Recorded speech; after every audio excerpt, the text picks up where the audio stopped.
Hi guys, a lot of yous have been asking me about Exodus, so I'm just going to open it up now and explain to you why I use Exodus. So I'm just going to punch in my password. Now, Exodus is a type of wallet which you have total ownership of. Okay, it's not like you're putting it on coinmama.com or coinbase.com.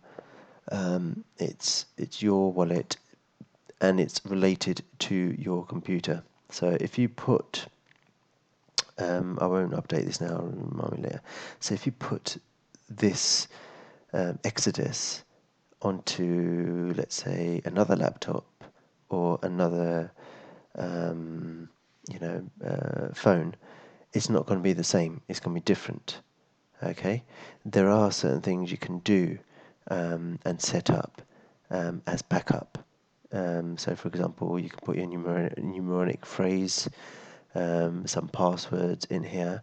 So, if anything happens to your computer or if anything happens to this wallet, you can get back your wallet with the currency that you had in there by putting in the passwords and the numeric phrase that you had for this particular wallet. Okay, so you can get it back. That's not a problem. Okay, so in terms of security, it's all well and good. So just want to take you briefly on what it does. It does exchange, it does receive, and it does send. So what do I mean by that? So for example, if I go to portfolio, that's the total assets I've got. Now it's split into whatever assets I've got in which currency. So at the moment I've got $35 in ETH, and if I hover over the orange, I've got $84 roughly on BTC.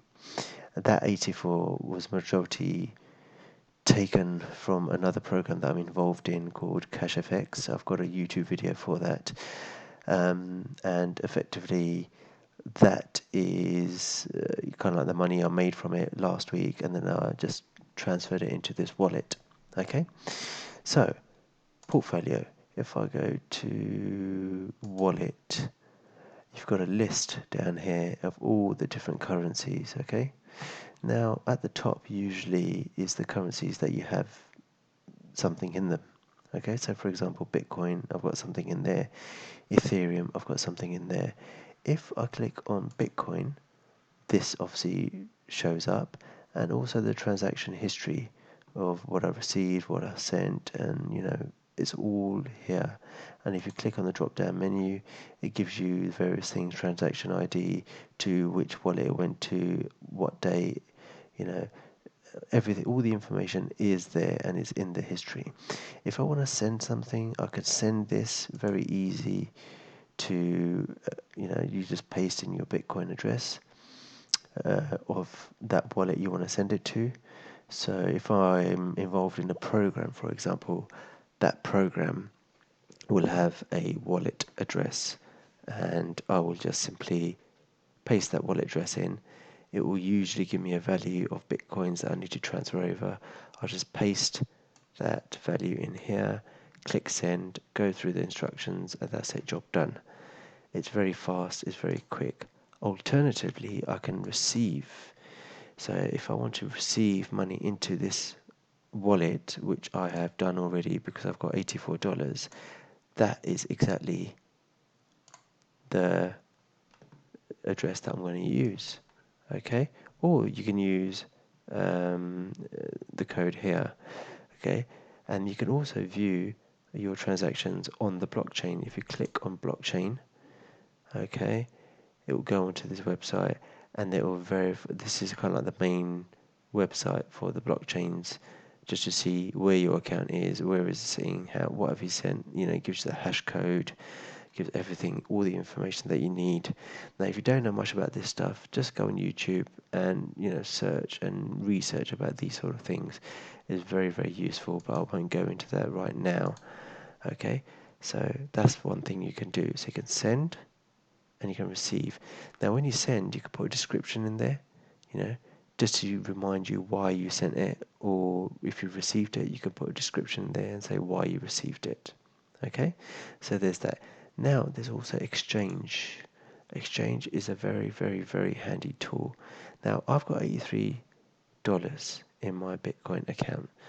I'm worried that, I don't want it to go up, I don't want it to go down. Okay, I just want it stable. But that's never going to happen in Bitcoin, because Bitcoin, Ethereum, Litecoin, all these currencies go up and down, up and down, up and down. I mean, even as I'm recording this video, I know Bitcoin has gone down around 11%, which is huge. And people are going, oh my God, I'm losing money. But what you can do is this: you can exchange this Bitcoin to another currency within the platform of Exodus. Yeah, so you got your exchange, you got your Bitcoin here. You want to exchange, let's say, all of it, half of it, or minimum. Yeah, whatever you want to do. So if you want to exchange half of it, you can say, I want to change half of it, and I want to exchange to Ethereum. But I don't want to do Ethereum. I want to do a stable coin. Yeah. So one of the stable coins, and if you can't find it, you can, and if you know what it is, you can actually search it up. USDT. There we are. Now, why is that a stable coin? Because it usually hovers around the $1 mark. It doesn't go too high, and it doesn't go too low. It's very, very stable. So if this thing is going up and down, up and down, up and down, this thing is fairly flatlined. Okay? Now, you can click the exchange button. This is now going to simply just exchange straight to USDT. Now, I'm not going to do that, but just for argument's sake, I did. What will end up happening if I go to portfolio, if I go to, wallet, and I search USDT, I will now have something sitting. Why is that not searching? I tell you what, let's just, there we are, true USDT, that's another good one. So this was how I exchanged it into this. Now if I click on that, I'll have something in there.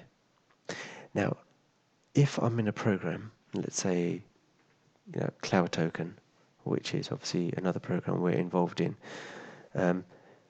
you can send this directly to USDT in Cloud Token. Once you've got the address in Cloud Token, you copy it and you simply paste it in here, and you're sending the USDT that you got in this to Cloud Token.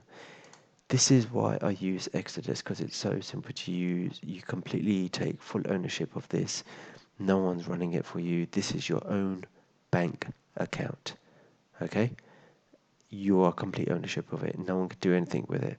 So if you lose your backup passwords and numeric phrases and things like that, well, that's down to you. You've lost that, and subsequently you've lost all that money is in there. So you're not going to get it back. So you've got to make sure you write them down on pen and paper. You keep not one backup, not two backup. I'll keep about 3 backups in separate places. Okay, so that's Exodus. Hope that was clear. If you have any questions, give me a shout or put a comment below, and I'll get back to you with any queries. Thank you very much.